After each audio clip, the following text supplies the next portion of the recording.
Is there a way to start your day off better? Stay tuned and find out.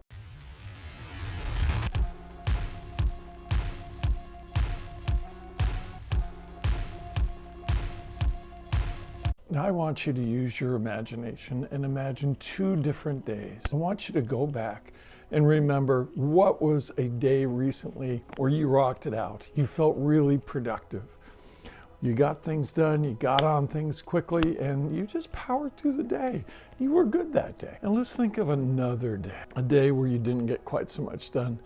You never quite got off the starting block. What separated these 2 days? Oftentimes in the morning, that's the separating point for what will determine what will be the rest of your day. Let's imagine you come down, you pour yourself your cup of coffee, you're in your pajamas, and it's cold outside, but it's nice and warm, and you pick up your tablet and you start looking at YouTube videos, and you tell yourself, I'm going to look for just a little while. And pretty soon that little while stretches out, and you've been there for much longer than you figured you would be.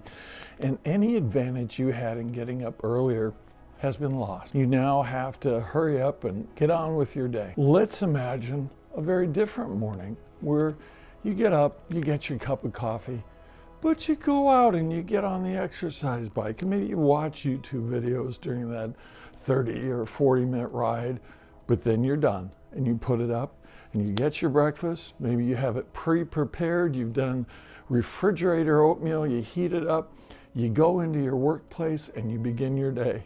And maybe that first conference, and maybe working on paperwork. What separates these days is how you start. James Clear, in his magnificent book, Atomic Habits, points out that the beginning of a habit starts at initiation. What you do right off the bat is really what tumbles that sequence of events that then becomes a habit. Let me give you an example of one of the ways I start my day.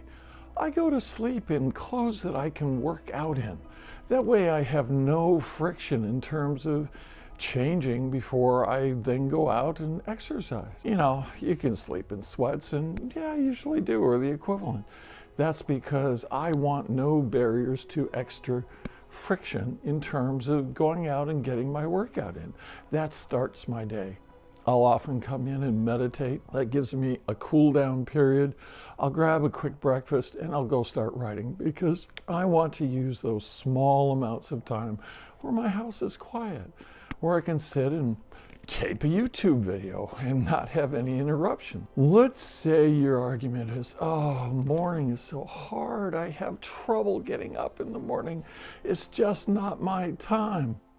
Let's say another scenario takes place where you're going to go on vacation. You're going someplace sunny and warm, and you have no trouble getting up. You had to be at the airport at 6 a.m. to catch that 8 a.m. flight. You had everything ready to walk out the door.